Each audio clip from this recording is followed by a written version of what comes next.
Kumusta po kayong lahat? Celebrity Chika Time po muna tayo at may inihanda po kong chika para sa inyo. Tara po't magchikahan na po tayo. Isa sa endorsement ng Asia's multimedia star na si Alden Richards, pinarangalan bilang Best Branding Campaign. Yes, mga maka-Celebrity Chika Time, yan po ang ichichika ko sa inyo na lubos rin pong usap-usapan sa social media ng mga netizens, lalong-lalo na nga po ng mga followers at supporters ni Alden. And of course, bago po tayo dumako riyan, nais ko po munang batiin mga team bahay, team abroad at mga seniors natin dyan. Shout out po sa inyong lahat at happy Monday po.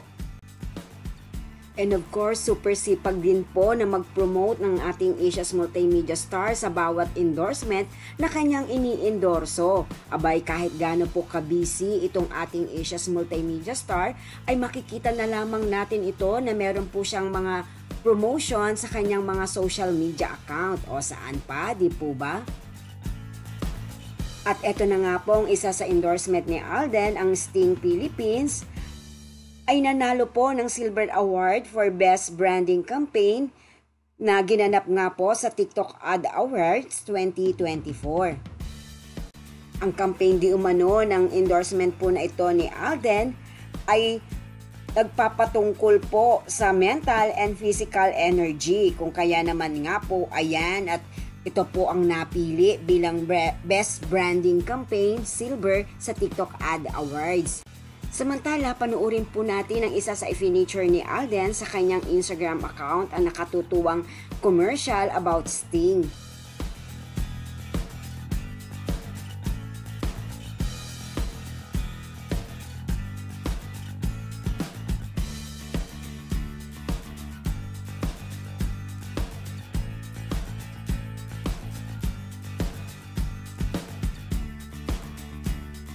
Yan po ang aking chika updates for today. Salamat po sa inyong panunood. Huwag po kalimutang mag-subscribe. Pwede po mag-comment sa ibaba. Basta't wag lamang po harsh o nakakasakit sa isa't isa. Salamat po muli. Spread love, not hate.